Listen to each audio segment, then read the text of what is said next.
கர்த்தருக்கு ஸ்தோத்திரம். இன்றைய வசனம் 1 யோவான் 3:16. அவர் தம்முடைய ஜீவனை நமக்காக கொடுத்ததினாலே அன்பு இன்னதென்று அறிந்திருக்கிறோம்.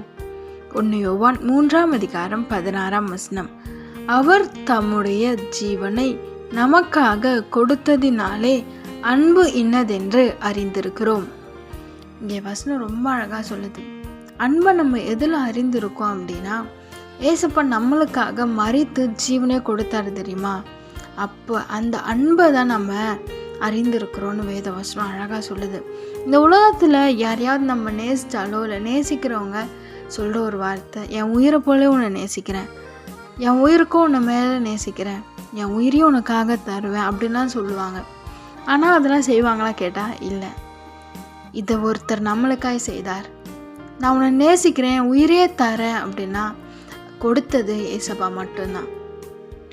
நம்மளுக்காக இந்த பூமிக்கு வந்து எல்லா விதமான ஆசீர்வாதங்கள் ஐஸ்வர்யங்கள் எல்லாத்தையும் விட்டு இந்த பூமிக்கு வந்து நம்மளுக்காக அவ்வளோ கஷ்டத்தையும் பாடுகளையும் ஏற்றுக்கொண்டு மரித்து போய் 3ஆம் நாள் உயிரோடு இருந்தார். ஆமென். ஏன் தெரியுமா? நம்ம மேலே வைத்த அன்பு. நம்ம மேலே அவர் காட்டின அன்பு பெருசு. அதுக்கு அளவுன்றது கிடையவே கிடையாது, முடிவுன்றதும் கிடையாது, உயரம் ஆழம் எதுவுமே கிடையாது. ஏன்னா அவ்வளோ பெருசு. இப்போ கூட நினைக்கிறீங்களே, ஏசப்பா நேசிக்கிறாரா?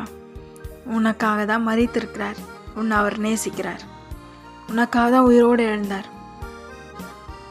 அவரை விட்டு நீ தூரம் போனது உண்மைதான், அவரை விட்டு நீ தூரம் போயிருக்க.